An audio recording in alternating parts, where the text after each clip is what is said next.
নমস্কার বন্ধুরা, আশা করি সবাই ভালো আছেন। তো আমি এই যে আজকে চলে আসছি আমাদের বাগানে, দেখেন কলমি শাক উঠাইতে।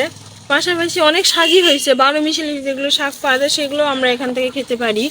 তো আজকে কিছু কলমি শাক উঠাবো এবং এই যে আর কিছু এই যে হ্যাঞ্চা উঠাবো। এই পাশে পুকুর আমাদের পাট দিয়ে দিয়ে একদম পুকুরে চলে গেছে, এগুলো হাত দিয়ে দিয়ে উঠাবো। টাটকা শাক খেতে মজাই আলাদা, এগুলো তো কোনো রকম ছাড়াই পুকুরের শাকগুলো বেশি টেস্টি হয় এবং অনেক ভিটামিন হয়। তো ওই জন্য আমি পাট থেকে যতটুকু পারি উঠাবো।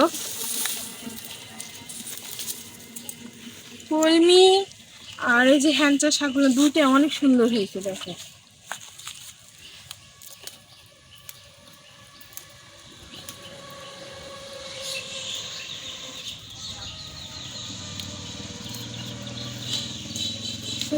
শুধু যেভাবে আগাল কেটে নিব, পরে এগুলো থেকে আবার বের হবে, আবার খাওয়া হবে।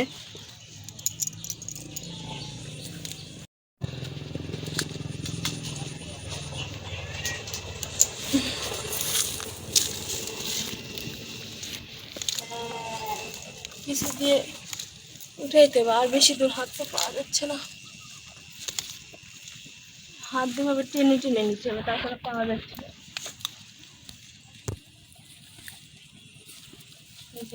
অনেকগুলোই আছে, অনেক পুরো এই যেগুলো একদম ভরে গেছে, দেখেন শাকে।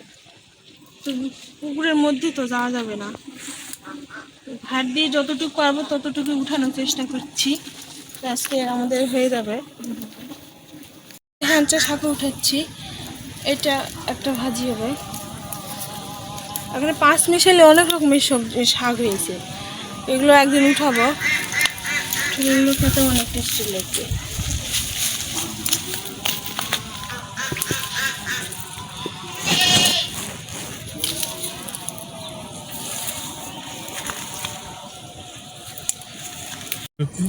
তো এই যে বন্ধুরা, অনেকগুলোই হয়ে গেছে, আমাদের হয়ে যাবে দুজনার। তো এটা এখন নিয়ে যাই, এবার রান্না করব, আপনারা অবশ্যই দেখতে থাকবেন। ভাজবো, ভেজে গরম গরম খাওয়া হবে। তো চলেন যাই।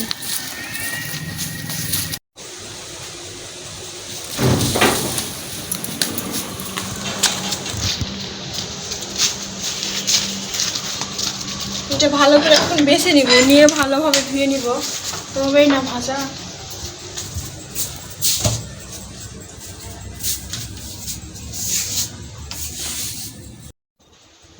এই যে আমি শাক বেচতে বসে গেছি। আমি সুন্দর করে এই যে ছোট ছোট করে বেছে নিব, আর ডাঁটিগুলো রেখে দিব। যেগুলো জ্বালা সেগুলো ডাঁটি একটু বটি দিয়ে কেটে নিব। এই যে বেছে নিচ্ছি, তো সম্পূর্ণ শাকটাই ভালোভাবে বেছে নিব।